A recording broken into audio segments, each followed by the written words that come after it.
J'ai réalisé un truc récemment qui m'a un peu perturbé. J'étais au restaurant avec des amis, on mangeait tranquillement, et d'un coup, j'ai un ami qui se lève et qui part fumer sa cigarette.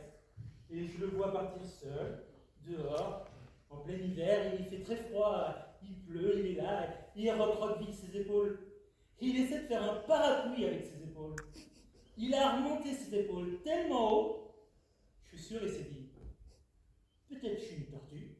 Il sort une cigarette, il la protège avec ses 3 doigts pour pas qu'elle soit mouillée, comme ça, il est là, il tremble, et moi je le vois, je me lève, je m'approche de la vitre et je me dis, eh ben dis donc, il fait bien pitié. Faut que je le mette sur Instagram avec une petite story. Ben dis donc, c'est beau l'addiction. Donc je sors mon téléphone portable et là je vois que sur Instagram, j'ai 3 notifications. J'ai le chiffre 3 entouré en rouge. Et je ne sais pas pour vous, mais moi à ce moment-là, faut que je sache.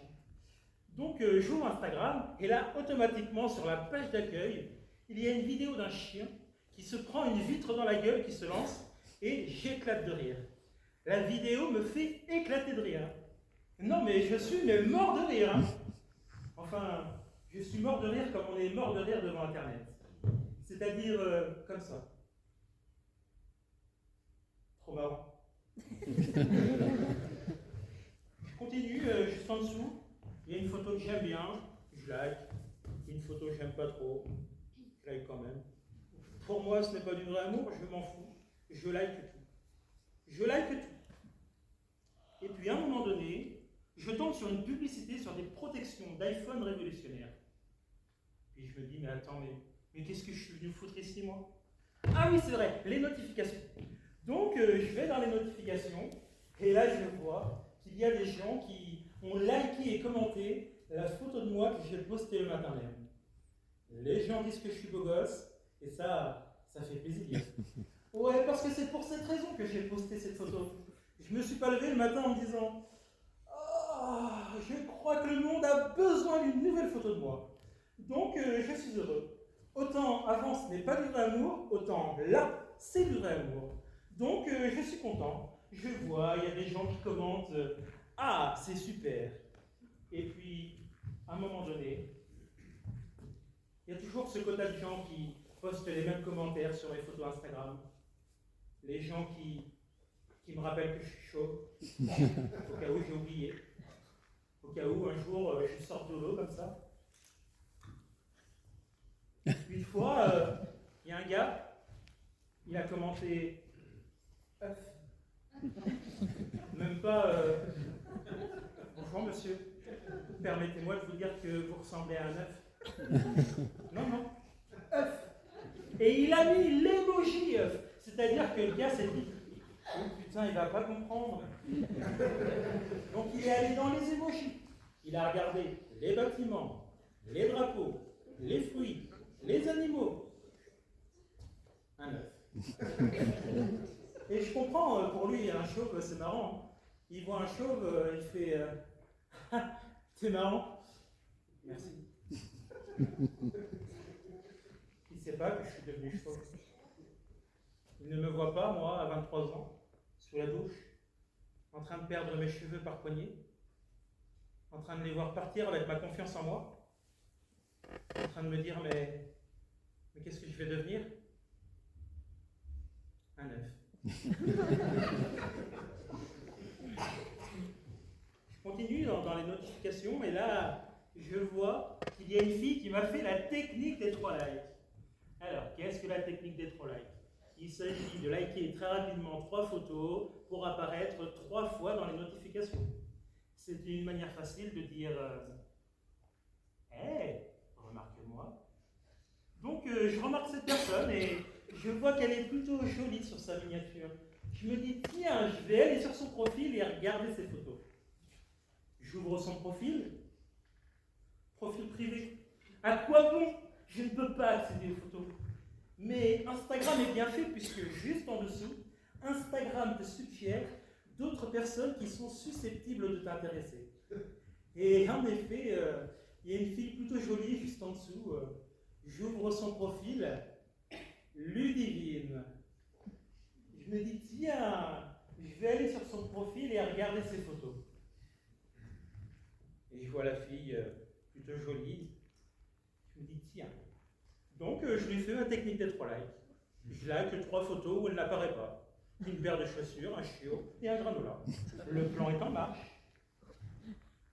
Et à ce moment-là, je tombe sur la story de mon ami David qui apparaît.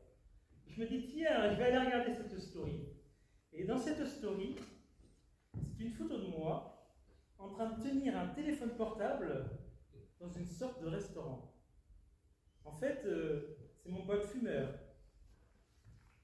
Il a eu le temps de fumer, finir sa cigarette, revenir s'installer, me prendre en photo, la mettre en story et il a mis une phrase dessous. Ça fait 10 minutes qu'il est comme ça. Il ne fait pas un peu trop pitié? Avec un petit sondage dessous. Oui, non. J'ai répondu non et je suis retourné m'asseoir. Et c'est à ce moment-là que j'ai compris un truc qui m'a bouleversé. C'est qu'on dit souvent que l'addiction aux réseaux sociaux, elle n'est pas très grave, parce qu'elle ne porte pas atteinte à ta santé. Contrairement à l'addiction à la cigarette, où les fumeurs perdent 10 ans de leur vie, ils devaient vivre 80 ans, ils y vivent jusqu'à 70 ans. Le problème avec les réseaux sociaux, c'est que tu perds 10 ans de ta vie, mais pendant ta vie. Et c'est pas 10 ans de ta vie à la fin de ta vie, de 70 à 80 ans, où tu es en pantoufle devant une série américaine et une verlaine. Non, non. C'est 10 ans de ta vie, maintenant qu'on perd. C'est quand on a 20 ans, c'est quand on a 30 ans. C'est des couchers de soleil, c'est des conversations avec des amis, c'est des moments clés, c'est des souvenirs qu'on perd. Qui ici, levez la main, se sont addicts à son téléphone portable? Vous? Ah, il y en a de plus en plus, c'est assez effrayant. Les gens qui ne lèvent pas la main, par contre, vous avez vraiment une réaction de gens addicts. C'est-à-dire le déni. Vous savez que Apple a sorti des outils pour nous aider à limiter notre consommation aux réseaux sociaux. Merci Apple. C'est gentil Apple. Bravo Apple. C'est très sympa, mais c'est très cynique.